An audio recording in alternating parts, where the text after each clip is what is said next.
সাগরিকা, দু চোখে কেন গো বিষণ্ণতা?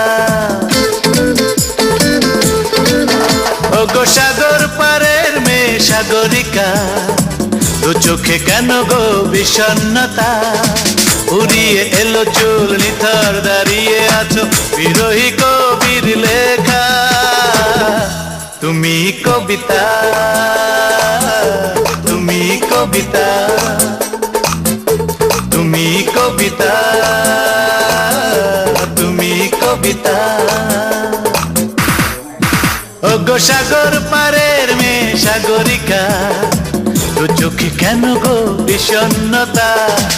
উড়িয়ে এলো চুল নিথর দাঁড়িয়ে আছো বিরহী কবির লেখা। তুমি কবিতা।